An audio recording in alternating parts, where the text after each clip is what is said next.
Okay, Adele is not screaming, so we can start. Good. Well, welcome everyone. I'm really glad to be with you, and you might wonder, who is this Frenchman? So I'm gonna start by introducing myself a little bit. So my name is Anto, A-N-T-O, and this is just like just a few pictures to understand a bit of my life. So first of all, as you can hear, I am not from Surrey, which my funny story is one day one lady on the phone, she rang the church and I was answering, so she was like, "Oh, I can hear you're not from Surrey, are you?" Which was really funny. So yeah, I'm not from Surrey, I'm from France, hence the baguette. And my story, a few things. I can speak Chinese, that's quite fun. And I actually lived in China and Hong Kong for a little while. And I am an ex-entrepreneur. I started my own business called Chinese Institute in Paris. I've been to many places, which I'm really grateful for. I love youth, which is why I'm here with you, comparing legs and sausages. And I am also a researcher, which sounds really boring and serious, but it's actually a lot of fun. I'm doing a PhD at the University of Birmingham in the field of theology. And so if that's something you're interested, just let me know. So yeah, these are just in a nutshell, just a few things about myself. So the reason why we're here today is to play a game. And at this point, you're like, oh no, we've already played a game, enough. But this is just to make sure we're all on the same page. Do you know the name of your generation? And if you can just unmute yourself and scream the name of your generation. And I would also love to hear from some of you who might be in between two generations. I don't know if you get that. So anyone? Well, I'm a millennial. Okay. I'm proud. Yeah, millennial. Okay. So you know the name of your generation and you can identify with it. Great. Anyone else? I think I'm baby boom. Yay, baby boomers. Love them. Okay. Okay, so thank you, Karen. You also know the name of your generation. Anyone just has no idea? It's just like, I think I'm Y. I'm between millennial and Z. Oh, so okay, so you're in between. How does it make you feel to be in between two generations? There. I mean, I don't really care too much, to be honest. Okay, well, thank you for your honesty. No, I just asked these questions because you know, every generation has kind of like some you know, main traits, and I was wondering what it feels to be just like in between two generations. Anyway, just to make sure we're all on the same page when it comes to generations, because today you'll see sometimes we talk about the differences between generations, but we might have some people in this room who are traditionalists. So that's 3 baby boomers. Baby boomers, as Karen told us, and this is just like a simplified chart. Okay, so you just have like the different. I put a generation for every 20 years, basically, but this is not exact science. So you might see in different sources, you might see different years, but it's pretty much over that. So baby boomers, just after the war, Gen X, so 60s, 70s, millennial from if you were born between 80 and 2000, just like Adele. It's also called sometimes Gen Y, which is why I think it's Patrick who said you identify as Gen Y. It's just another name, but the one we use mostly is millennials. And then we have Gen Z, our beloved youth and children who we work with. So you'll see today in my presentation, we'll talk a lot about Gen Z, but obviously sometimes in some of the studies, when we talk about young adults in general, most of you who are millennials are also actually included in those studies. So yeah, just like to make sure we're all on the same page when it comes to the different generations, and not to assume that you all know what the different generations are. So so today we are talking about the future post pandemic of youth and children work. And I try to think about kind of a good way to help us to navigate this topic. And I thought, okay, 3 key words. The first one is going to be ouch. This is where we're going to talk about kind of the negative side, if you will, of the pandemic. We'll talk after that about rewritten, which is also an interesting topic. It's all about maybe the plans and the goals that young people had that they have to rewrite. And then my final point / question is people. Like, do we still do people stuff now that we've lived 1 year online? Why don't we just stay in front of our screens? And that would be a challenge for you as youth and children worker. At the end, we'll have, of course, Q&As and discussions and snacks and all of that. And at this point of my presentation, I just want to humbly come to you to say I am by no means an expert.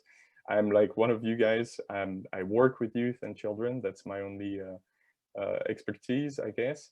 But Emma really kindly, I'm not sure why, asked me to do that, but here we go. I'm here. So let's start. So ouch. Ouch, obviously, is going to be about how youth and young adults have been impacted by the pandemic in terms of mental health. Okay. You'll see in my lovely slides, which I'm obviously going to share with you at the end of this presentation. At the bottom, you can see all the links of the sources that I use, just to make sure if you want to go back to any studies or any stats, this is not fake news, this is legit. So this is quite bad, isn't it? 60% of college students, this is in the US, say that their mental health has been negatively impacted by the pandemic. So we're talking about not a small amount of people. We're talking about 60%. So I think in all those stats that I'm giving you, the idea is for you to think about your group. So if you meet with 10 youth on a regular basis, just assume that 6 out of 10 are just not doing fine, mentally speaking. So I think that's just a good way to put things into perspective. This stat is also quite shocking, to be honest. Almost 80% of young girls, okay, young teenagers, girls, feel more lonely and isolated since the pandemic began. And the same is true for older teens. So yeah, just I'm sure you've experienced that in your groups, right? Mental health is complex, so it takes different forms.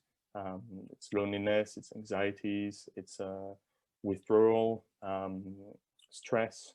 There are just so many different ways that our youth and young adults have been impacted. So this is for the long run. Sorry, this is not going to go away on June 21st, right? It's not because all of a sudden we're going to meet in person that all the kids are going to be fine. I guess that's why this is a picture of what's going on now, and it's going to stay, right? That's the idea. Also Gen Z, so remember everyone born after 2000 is the most stressed out generation in 2020. So it was a study that was comparing the different generations. And yeah, our Gen Z are the most stressed out. Now, potential sources, 2020 has been really stressful in many ways, obviously, as you know. Lockdown, homeschooling, lack of socialization, not being able to see friends, families, not being able to celebrate birthdays, which are really important for children and youth, spike in racism. You can also say that the global the global politics were not amazing as well in 2020. So all those factors can obviously explain. This is a little chart which you might find helpful, although I'm sure you all know about it already. But it's just looking at ways that Gen Z and also millennials are coping with mental health during the pandemic, during 2020.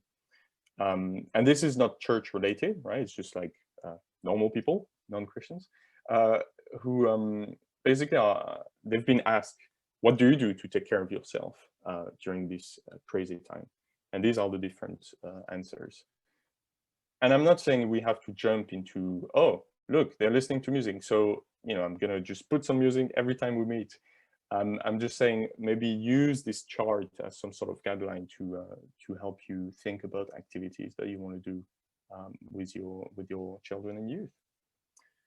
So yeah, so this was the first part, the ouch. I put the most difficult part at the beginning, obviously, because this is not an amazing and beautiful picture of our children and youth, but this is the sad reality. That's the sad truth, and we have to accept it, I guess, even if it's not really amazing. And yeah, again, I'm sure that's something that you've experienced on the ground with youth and children. So there we go. So second section is about rewritten. And at this point, you're like, okay, I understood the ouch and the mental health, but I don't really get what he's talking about this thing about rewritten. So we're talking about education here. And that would be for all ages. I'm sure you've had this experience of children and youth asking a lot more questions about school than they used to.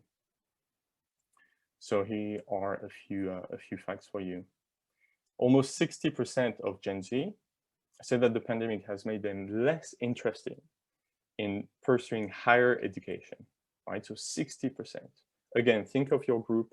If you have 10 youth, 6 of them would just think, you know what, higher education maybe is not for me, which is huge. It's insane. And that's also helpful. Remember when I was telling you about our different generations, because we always carry stuff from our generation, and all generations have different priorities or different things that they take for granted. And maybe we come with our assumptions that, yeah, of course, all the youth will go to university, and it's going to be my goal to push them to go to university. But actually, might not be the case because things are changing. Only 56% think that they need a degree to be successful. So there's a general kind of lack of association between success and education, which maybe for older generation was definitely not the case. I'm sure for baby boomers, being able to access university was something huge and was a major accomplishment. So a general distrust of higher education, I would say. There's also an interesting concept that you can start hearing about, is this concept of education pause.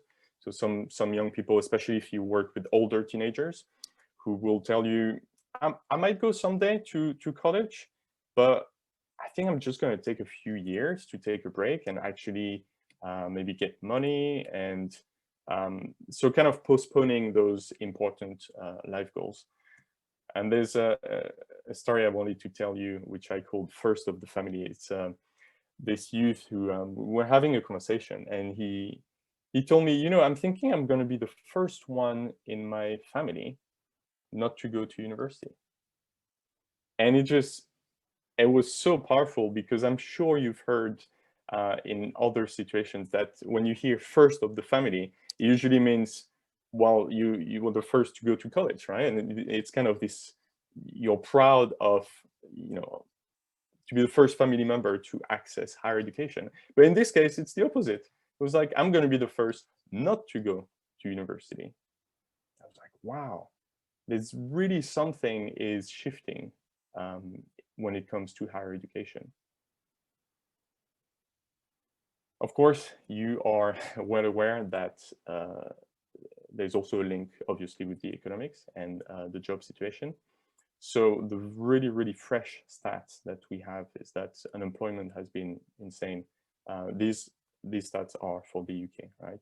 So we had a 13% increase in unemployment for young adults, which is huge. And that's not even talking about furlough, right? Now, furlough is not always something that, sometimes it's something that people choose, right? So it's not as negative as I would say as unemployment. But it does have consequences, because it shows younger generation that the market is not stable, and that job situation is not always just like a sweet spot when you just, yeah, you have a job and then you're fine. It's not that easy. So again, you can see the link between the economics and the shift and kind of the lack of trust in higher education. When we talk about things that are changing, in general, the life goals of the younger generations are changing. That's really, really important. You know, this thing of getting a job, getting a car, getting married, getting a house. This is just changing rapidly. So 63% of Gen Z and millennials agree with the following statement, that the pandemic in 2020 has caused me to reassess my life goals. And 64% of millennials, so some of us in this room, say that the pandemic has made them reassess their career goals. So just trying to think about their current job and their current situation due to the pandemic. And you might say, well, these are the millennials. These are not really people I'm working with, because I'm working with youth and children.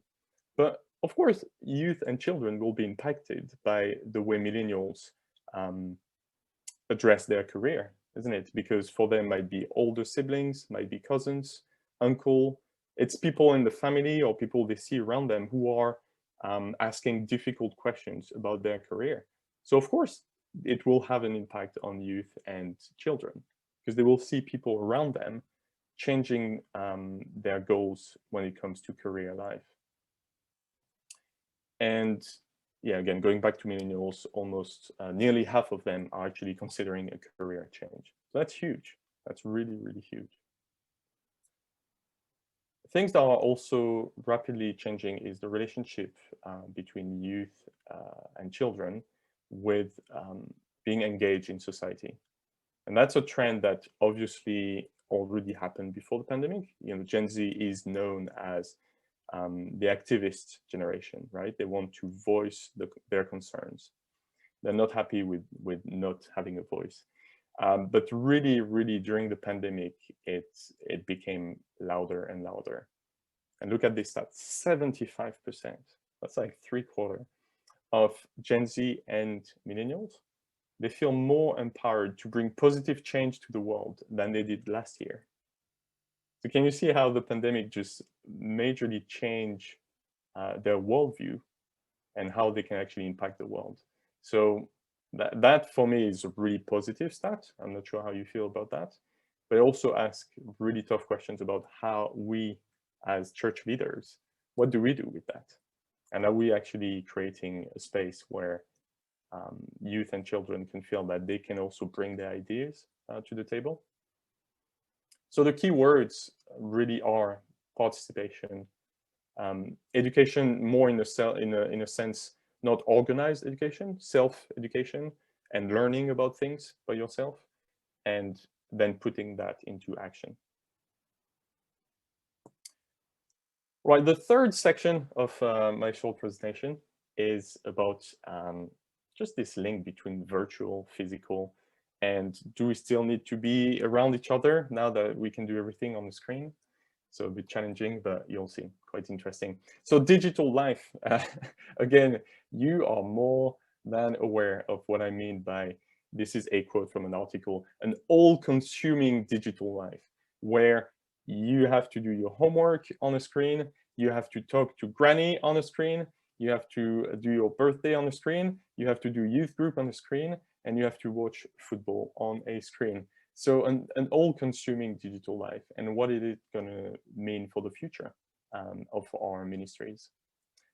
I think one key, and this is just one idea from that I put in writing, is the idea of digital boundaries. Is, you know, how do we deal with the amount of screen?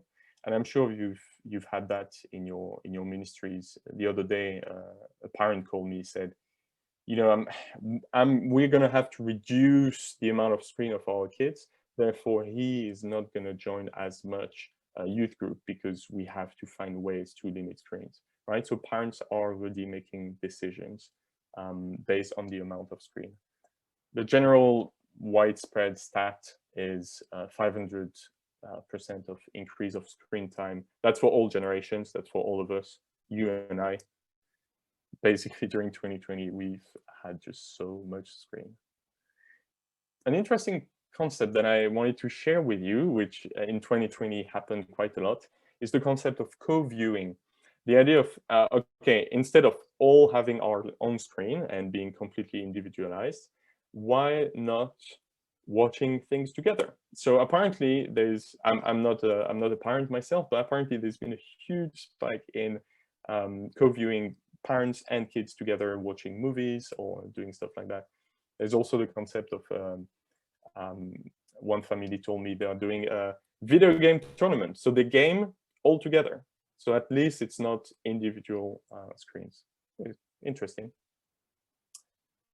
Future of youth and children ministry will have to be through the arts. I think it's one of the keys, and I'll show you why in a few minutes. But how do you integrate the arts in general in your ministry, knowing that it's one of the biggest avenue for youth and children to express themselves, which is just so important in time where so much is going on in their lives and they need to express themselves.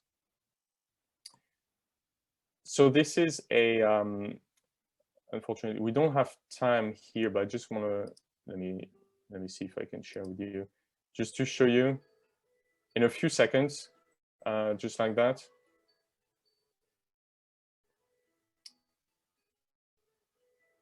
So this was an exhibition that we did in our church in Busbridge and Hambledon.